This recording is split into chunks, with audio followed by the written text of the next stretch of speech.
सड़क पर सन्नाटा था। रात के करीब 10:30 बजे और उसी खामोशी को चीरती हुई एक लड़की पागलों की तरह भाग रही थी। उसके पैरों में चप्पल नहीं थी। सांस इतनी तेज चल रही थी जैसे अभी सीना फट जाएगा। बाल बिखरे हुए, कपड़े धूल से सने हुए और आंखों में ऐसा डर जैसे मौत बिल्कुल पीछे खड़ी हो। पीछे से 2 आदमियों की आवाज आई, भाग कहाँ जाएगी, पकड़ो उसे। ये आवाज सुनते ही लड़की के कदम और तेज हो गए, जैसे उसके अंदर बची आखिरी ताकत भी जाग गई हो। वो बार बार पीछे मुड़कर देखती और हर बार उसका डर और बढ़ जाता, क्योंकि वो लोग सच में उसके पीछे थे और अब दूरी बहुत कम बची थी। उसका नाम था नेहा। कुछ ही देर पहले तक वो एक बंद कमरे में फंसी हुई थी और अब खुली सड़क पर अपनी जान बचाने के लिए दौड़ रही थी। उसे खुद समझ नहीं आ रहा था कि वो कहाँ जाए, किसके पास जाए, किससे मदद मांगे। चारों तरफ ऊंची ऊंची इमारतें थी, लेकिन हर दरवाजा बंद, हर खिड़की अंधेरी, जैसे इस शहर में कोई उसका अपना ही नहीं हो। उसका गला सूख चुका था, पैरों में इतना दर्द था कि हर कदम पर लगता था अब गिर जाएगी। लेकिन रुकना मतलब खत्म हो जाना। भगवान, मुझे बचा लो, उसने रोते हुए खुद से कहा। उसकी आवाज कांप रही थी और आंखों के सामने अंधेरा छाने लगा था। तभी दूर से एक तेज रोशनी उसकी आंखों में पड़ी। एक ऑटो। उस पल नेहा को ऐसा लगा जैसे अंधेरे में किसी ने उम्मीद की एक छोटी सी लौ जला दी हो, क्योंकि अगर ये ऑटो निकल गया तो शायद उसके पास बचने का कोई रास्ता नहीं बचेगा। वो पूरी ताकत से सड़क के बीच जाकर खड़ी हो गई, दोनों हाथ हवा में उठाकर जोर जोर से इशारा करने लगी। ऑटो तेजी से आ रहा था और अचानक ब्रेक की तीखी आवाज के साथ रुक गया। अरे मैडम, मरना है क्या? ऑटो ड्राइवर गुस्से में बोला, लेकिन जैसे ही उसने नेहा का चेहरा देखा, उसकी आवाज खुद ही धीमी हो गई। चेहरा पूरी तरह पीला, आंखें डरी हुई, होंठ कांप रहे थे और हालत ऐसी जैसे अभी गिर जाएगी। नेहा कुछ बोल नहीं पाई, बस कांपते हुए पीछे की तरफ इशारा किया और लगभग गिरते हुए ऑटो में बैठ गई। भैया प्लीज मुझे यहां से ले चलो। उसकी आवाज टूटी हुई थी, लेकिन डर साफ सुनाई दे रहा था। ऑटो ड्राइवर ने एक सेकंड भी नहीं सोचा, उसने तुरंत ऑटो घुमा दिया और पूरी स्पीड से आगे बढ़ गया। पीछे से कुछ देर तक दौड़ते कदमों की आवाज आई, गालियां सुनाई दी, लेकिन धीरे धीरे सब आवाजें दूर होती गई और फिर पूरी तरह गायब हो गई। नेहा पीछे देखने की हिम्मत भी नहीं कर पा रही थी। उसके हाथ कांप रहे थे, दिल इतनी जोर से धड़क रहा था कि जैसे बाहर आ जाएगा। करीब 15 मिनट बाद ऑटो एक रोशनी वाली सड़क पर आकर रुका। यहां कुछ दुकानें खुली थी, लोग भी थे और पहली बार नेहा को लगा कि शायद वो बच गई है। अब डरिए मत, यहां कोई कुछ नहीं करेगा, ऑटो ड्राइवर ने धीरे से कहा। नेहा अभी भी कांप रही थी, उसकी आंखों से लगातार आंसू बह रहे थे, शरीर ठंडा पड़ चुका था। ड्राइवर पास की दुकान से पानी की बोतल लेकर आया और उसके हाथ में दी। पानी पी लीजिए, उसने बहुत सादगी से कहा। नेहा ने बोतल पकड़ी और बिना रुके पानी पीने लगी, जैसे कई दिनों से प्यास लगी हो। कुछ देर बाद उसकी सांस थोड़ी सामान्य हुई, लेकिन डर अभी भी उसके चेहरे पर साफ दिख रहा था। नाम क्या है आपका? ड्राइवर ने धीरे से पूछा। नेहा, उसने मुश्किल से कहा। मैं रमेश हूं। डरिए मत, मैं आपको सुरक्षित जगह छोड़ दूंगा। लेकिन हुआ क्या था? यह सुनते ही नेहा की आंखों में फिर आंसू भर आए। वो कुछ सेकंड चुप रही, जैसे खुद को संभालने की कोशिश कर रही हो, लेकिन फिर अचानक उसका सब्र टूट गया। वो जोर जोर से रोने लगी। मेरी जिंदगी खत्म हो गई, मैंने बहुत बड़ी गलती कर दी। उसके शब्द टूट रहे थे, लेकिन दर्द साफ महसूस हो रहा था। रमेश चुपचाप बैठा रहा, उसने ना बीच में टोका ना जल्दी दिखाई। कुछ देर बाद नेहा ने खुद को संभाला और धीरे धीरे अपनी कहानी बताना शुरू किया।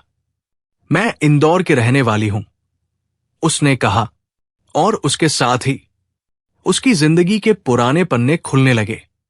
वो एक अच्छे परिवार से थी।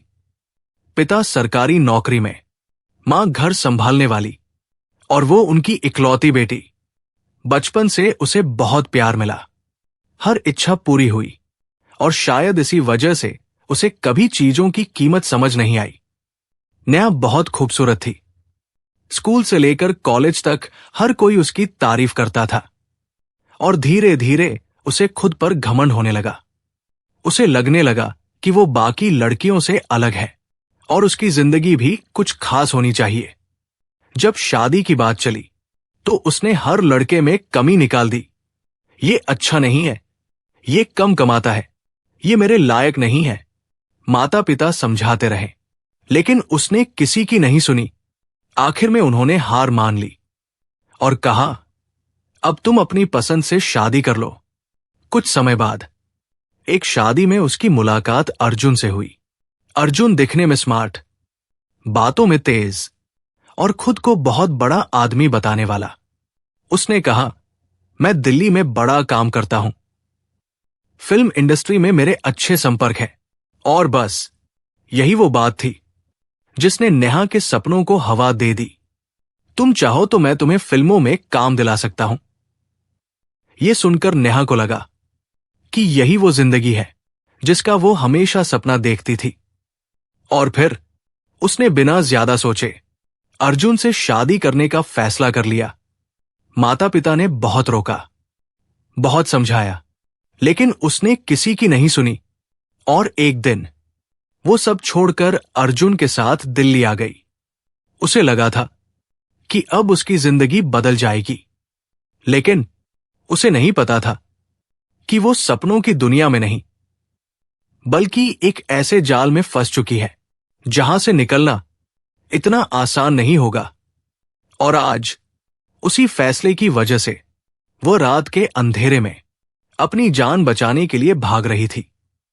उसकी आवाज फिर कांपने लगी और रमेश चुपचाप उसे देख रहा था, क्योंकि उसे समझ आ चुका था कि ये कहानी अभी शुरू हुई है और असली दर्द अभी बाकी है। नेहा ने गहरी सांस ली, लेकिन उसकी आवाज अब भी कांप रही थी, जैसे हर शब्द उसके दिल के घावों को फिर से खोल रहा हो। वो कुछ सेकंड तक चुप रही, फिर धीरे धीरे बोली, शुरुआत में सब कुछ बहुत अच्छा था। उसकी आंखों में एक पल के लिए पुरानी यादों की हल्की सी चमक आई, लेकिन अगले ही पल वो चमक दर्द में बदल गई। अर्जुन मुझे बड़े बड़े मॉल घुमाने ले जाता था, अच्छे रेस्टोरेंट, चमकती सड़कों पर देर रात तक घूमना। मुझे लगता था जैसे मैं किसी फिल्म की हीरोइन बन गई हूं। वो हर जगह लोगों से ऐसे बात करता था जैसे बहुत बड़ा आदमी हो, और मैं उसकी बातों पर यकीन करती चली गई। उसने हल्की सी कड़वी मुस्कान दी। मुझे लगा था मैंने सही फैसला लिया है। मैंने अपने माता पिता को गलत साबित कर दिया। रमेश चुपचाप सुन रहा था। उसकी नजरें नेहा के चेहरे पर थी, जहां अब हर शब्द के साथ पछतावा साफ दिख रहा था। लेकिन यह खुशी ज्यादा दिन नहीं चली। नेहा की आवाज धीमी हो गई। कुछ ही हफ्तों बाद अर्जुन बदलने लगा। उसने सिर झुका लिया। वो देर रात घर आने लगा। कई बार शराब के नशे में होता, छोटी छोटी बातों पर गुस्सा करता। मैं जब उससे काम के बारे में पूछती तो या तो टाल देता या मुझ पर चिल्ला पड़ता। उसकी आंखों से आंसू फिर बहने लगे। धीरे धीरे घर का खर्च भी मेरे पैसों से चलने लगा, जो मैं अपने साथ लेकर आई थी। मैंने कभी शक नहीं किया, क्योंकि मुझे लगा ये सब अस्थाई है, सब ठीक हो जाएगा। रमेश ने धीरे से कहा। फिर नेहा ने उसकी तरफ देखा और उसकी आंखों में डर और पछतावा दोनों थे। फिर एक दिन मैंने उससे पूछा कि वो मुझे फिल्मों में काम कब दिलवाएगा। उसने गहरी सांस ली और उस दिन उसने पहली बार मुझे बहुत बुरी तरह डांटा। उसने कहा, यह फिल्म लाइन कोई खेल नहीं है, सालों लग जाते हैं, तुम समझती क्यों नहीं हो? नेहा की आवाज टूटने लगी। उस दिन पहली बार मुझे लगा कि शायद मैंने कुछ गलत कर दिया है, लेकिन तब तक बहुत देर हो चुकी थी। रमेश अब पूरी तरह गंभीर हो चुका था। उसके बाद उसने मुझसे पैसे मांगने शुरू कर दिए। पहले बोला कि जरूरी काम है, फिर हर हफ्ते कोई नया बहाना। मैंने अपने गहने तक उसे दे दिए, क्योंकि मुझे लगा पति की मदद करना मेरा फर्ज है। उसने आंखें बंद कर ली, जैसे वो हर पल को फिर से जी रही हो। लेकिन धीरे धीरे वो सब खत्म हो गया। पैसे, गहने, भरोसा, सब। कुछ सेकंड के लिए दोनों के बीच सन्नाटा छा गया। सिर्फ सड़क की हल्की आवाजें और नेहा की टूटी सांसें सुनाई दे रही थी। मैं दिन भर घर में अकेली रहती थी। उसने फिर कहना शुरू किया, ना कोई दोस्त, ना कोई पहचान। बाहर जाने से भी डर लगता था, क्योंकि यह शहर मेरे लिए पूरी तरह अजनबी था। कई बार सोचा मम्मी पापा को फोन करूं। उसकी आवाज भर्रा गई, लेकिन हर बार अपनी जिद याद आ जाती और मैं फोन नहीं करती। मुझे डर लगता था कि वो कहेंगे हमने पहले ही कहा था। इसलिए मैं चुपचाप सब सहती रही। रमेश ने हल्की आवाज में कहा, और अर्जुन? नेहा के चेहरे पर अचानक डर उतर आया। एक रात वो बहुत ज्यादा नशे में घर आया। वो बार बार बड़बड़ा रहा था कि वो बहुत बड़े कर्ज में डूब चुका है। मैंने पूछा, इतना कर्ज कैसे हो गया? लेकिन उसने कुछ साफ नहीं बताया। बस इतना कहा कि कुछ लोगों के पैसे देने हैं, वरना वो लोग उसे बर्बाद कर देंगे। नेहा के हाथ फिर कांपने लगे। उस रात मैं सो नहीं पाई, क्योंकि मुझे लग रहा था कि अब कुछ बहुत बुरा होने वाला है। रमेश ध्यान से सुन रहा था, जैसे उसे अंदाजा हो रहा था कि आगे क्या आने वाला है। अगले दिन उसने अचानक कहा, नेहा की आवाज धीमी हो गई, कि कुछ लोग पैसे लेने आएंगे और मुझे उनसे बात करनी होगी। रमेश चौंका, तुमसे? हां, नेहा ने सिर हिलाया। मैं डर गई थी। मैंने मना कर दिया, लेकिन वो गुस्से में बोला, अगर तुमने बात नहीं की तो वो लोग घर पर आकर तमाशा करेंगे। उसकी आंखों में डर नहीं था, कुछ और था। रमेश ने पूछा, क्या?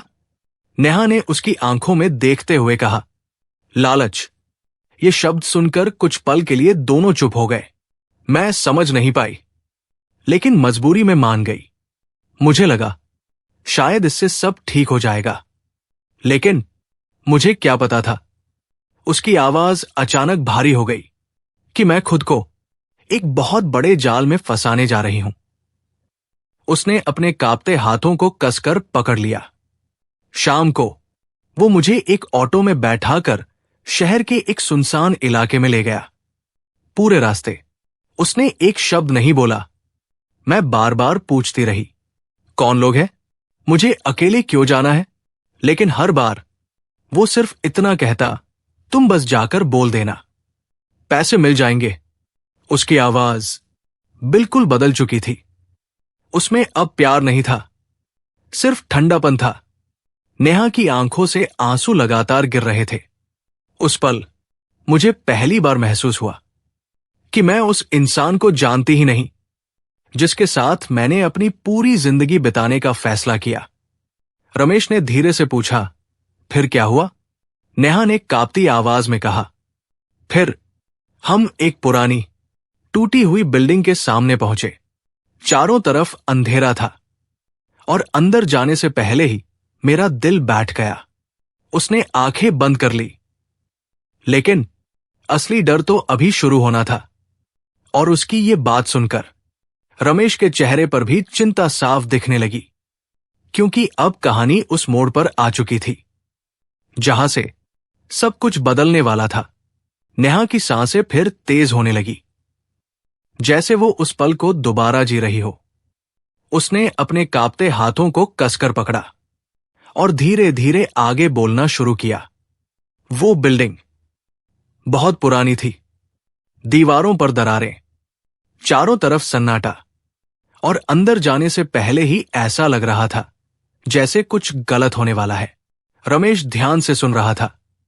उसकी आंखों में अब चिंता साफ दिख रही थी। अर्जुन ने जल्दी से उतरकर कहा, वो लोग ऊपर तीसरी मंजिल पर है, तुम जाओ और बात करो, मैं यही हूं। नेहा की आंखों में दर्द उतर आया। मैंने उसका हाथ पकड़ लिया और कहा, मैं अकेले नहीं जाऊंगी, मुझे डर लग रहा है। उसकी आवाज कांपने लगी, लेकिन उसने मेरा हाथ झटक दिया और गुस्से में बोला, अगर तुमने बात नहीं की तो वो लोग हमें बर्बाद कर देंगे। कुछ सेकंड के लिए नेहा चुप हो गई। उसकी आंखों में डर नहीं था, सिर्फ मजबूरी का बहाना और अंदर छुपा हुआ स्वार्थ। रमेश के चेहरे पर गुस्सा झलकने लगा। मैं समझ नहीं पा रही थी क्या करूं, लेकिन मजबूरी में धीरे धीरे सीढ़ियां चढ़ने लगी। हर कदम पर दिल की धड़कन तेज हो रही थी, जैसे हर सीढ़ी मुझे किसी अंधे कुएं में ले जा रही हो। उसने आंखें बंद कर ली। तीसरी मंजिल पर पहुंचकर मैंने कांपते हाथों से दरवाजा खटखटाया और जैसे ही दरवाजा खुला, उसकी आवाज अचानक रुक गई। रमेश ने धीरे से कहा, क्या देखा तुमने? नेहा की आंखों से आंसू बहने लगे। अंदर 3 आदमी बैठे थे। उनकी नजरें बहुत डरावनी थी, जैसे वो मुझे इंसान नहीं, कोई चीज समझ रहे हों। मैंने हिम्मत करके कहा, अर्जुन कुछ दिनों में पैसे लौटा देगा, बस थोड़ा समय दे दीजिए। वो हल्का सा कांपी, लेकिन वो लोग हंसने लगे। ऐसे हंस रहे थे जैसे उन्हें पहले से पता था कि मैं क्या कहने वाली हूं। रमेश के हाथ कस गए।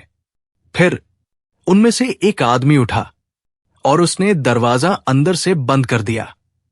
ये सुनते ही कुछ पल के लिए सन्नाटा छा गया। उस आवाज के साथ ही मेरा दिल जैसे रुक गया। मैंने पीछे हटने की कोशिश की, लेकिन अब बहुत देर हो चुकी थी। नेहा की सांसें तेज हो गई। एक आदमी मेरी तरफ बढ़ा और बोला, पैसे तो मिलेंगे, लेकिन आज कुछ और बात करेंगे। उसके शब्दों में डर साफ झलक रहा था। उस पल मुझे सब समझ आ गया। ये सिर्फ पैसे का मामला नहीं था। अर्जुन मुझे जानबूझकर यहां छोड़ गया था। उसकी आवाज टूट गई। उसने मुझे बेच दिया था। रमेश ने गुस्से में मुट्ठी भींच ली। मैंने रोते हुए कहा, मैं यहां सिर्फ बात करने आई हूं, मुझे जाने दो। लेकिन किसी ने मेरी बात नहीं सुनी। तीनों मेरी तरफ बढ़ने लगे। नेहा अब पूरी तरह कांप रही थी। मुझे लगा सब खत्म हो गया। मेरी जिंदगी, मेरी इज्जत, सब। कुछ सेकंड के लिए उसकी आवाज बंद हो गई। फिर उसने धीरे से कहा, लेकिन तभी रमेश झुककर बोला, क्या हुआ? नेहा ने कांपते हुए कहा, मुझे दरवाजे की कुंडी थोड़ी खुली दिखाई दी। शायद उन्होंने जल्दी में ठीक से बंद नहीं किया था। और उसी पल मेरे अंदर जैसे आखिरी हिम्मत जाग गई। उसकी आंखों में अचानक चमक आई। जैसे ही एक आदमी मेरे पास आया, मैंने पूरी ताकत से उसे धक्का दिया और बिना एक सेकंड गवाए दरवाजा खोलकर भागी। रमेश ध्यान से सुन रहा था। सीढ़ियां उतरते वक्त मैं कई बार फिसली, घुटने छिल गए, हाथ दीवार से टकराए, लेकिन मैं रुकी नहीं, क्योंकि अब रुकना मतलब मर जाना था। उसकी आवाज भारी हो गई। नीचे पहुंचकर मैंने चारों तरफ देखा। अर्जुन कहीं नहीं था। वो मुझे वही छोड़कर भाग चुका था। उसकी आंखों से आंसू लगातार गिर रहे थे।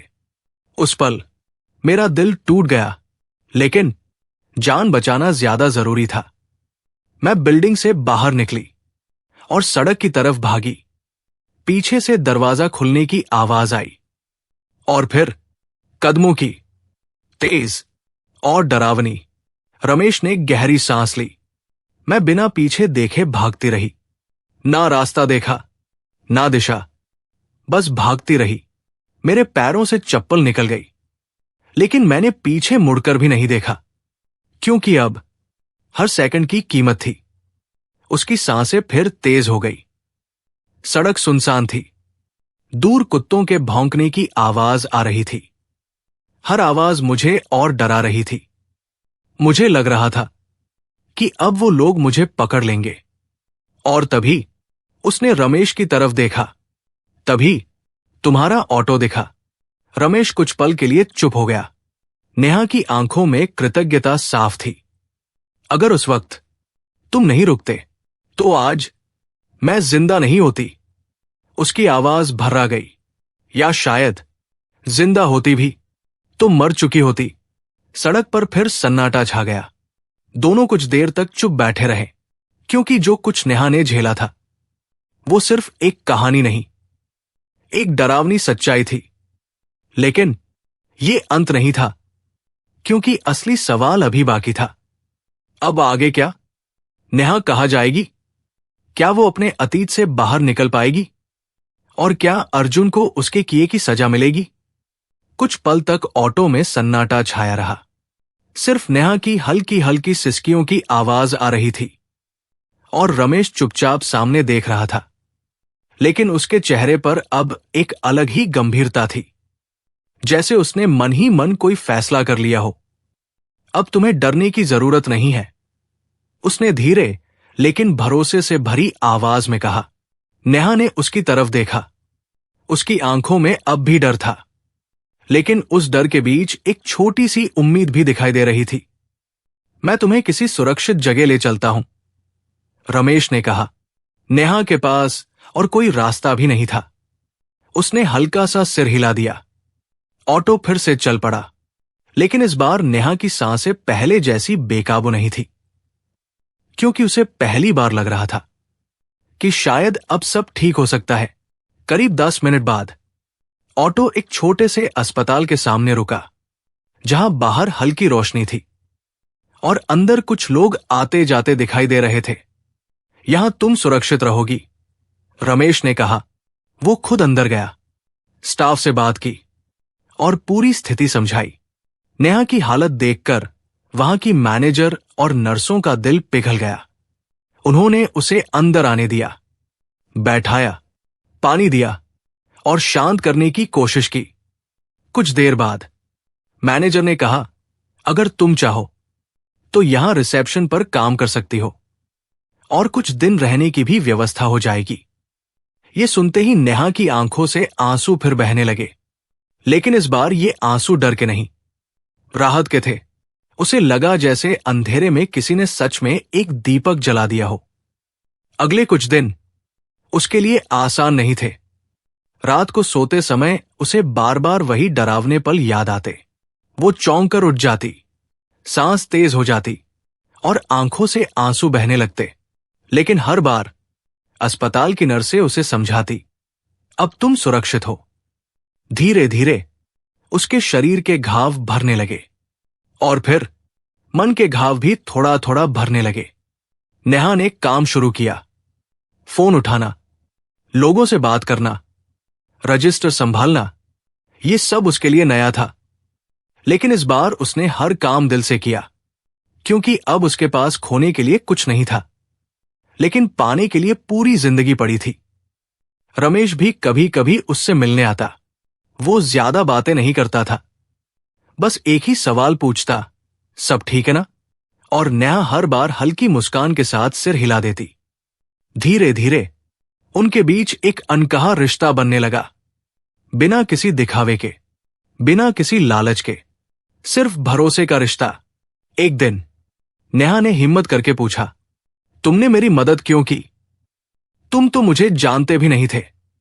रमेश हल्का सा मुस्कुराया और बोला, अगर उस रात तुम्हारी जगह मेरी बहन होती या मेरी बेटी, तो क्या मैं उसे छोड़ देता?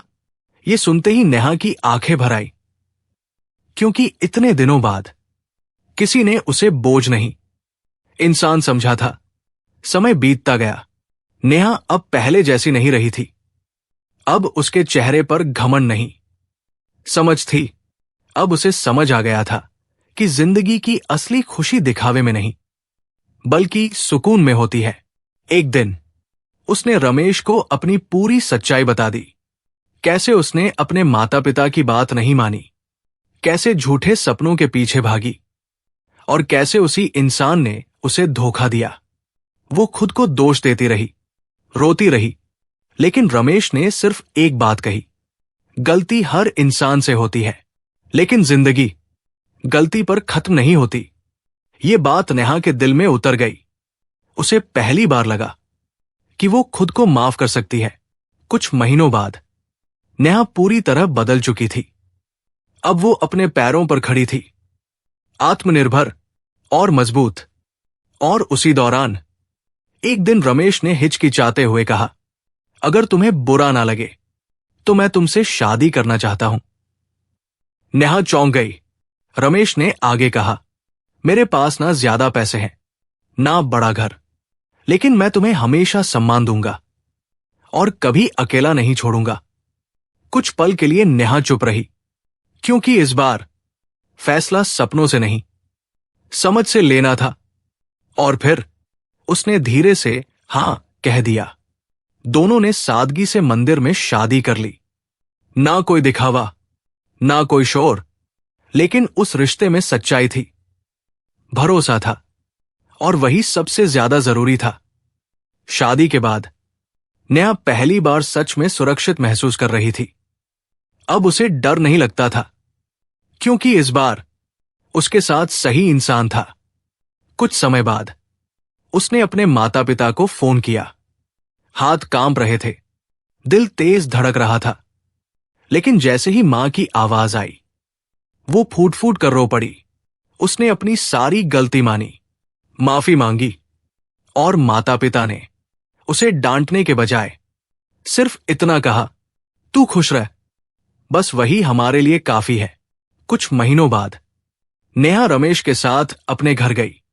सालों बाद जब उसने अपने घर की दहलीज पर कदम रखा, तो वहां गुस्सा नहीं, प्यार इंतजार कर रहा था। आंसुओं के साथ गले लगना और सब कुछ माफ हो जाना, वही उसका असली घर था। आज नेहा एक साधारण लेकिन खुशहाल जिंदगी जी रही है, जहां ना दिखावा है, ना झूठे सपने, बस सच्चा प्यार, सम्मान और सुकून है। और उसने एक बहुत बड़ी बात सीख ली कि जिंदगी में खूबसूरती, पैसा और बड़े सपने कुछ भी नहीं होते अगर आपके साथ खड़ा इंसान सही नहीं है। और कभी कभी एक अजनबी वो कर जाता है जो अपने भी नहीं कर पाते। तो दोस्तों, आप बताइए, क्या नेहा की सबसे बड़ी गलती उसका घमंड और बिना सोचे समझे लिया गया फैसला था, या फिर अर्जुन जैसा इंसान ही उसकी जिंदगी बर्बाद करने की असली वजह था? और अगर आप रमेश की जगह होते, तो क्या आप भी अपनी जान का जोखिम उठाकर एक अनजान लड़की की मदद करते, या डर के कारण आगे बढ़ जाते? कमेंट में जरूर बताइए, क्योंकि आपका एक जवाब किसी की सोच बदल सकता है, और शायद किसी की जिंदगी भी।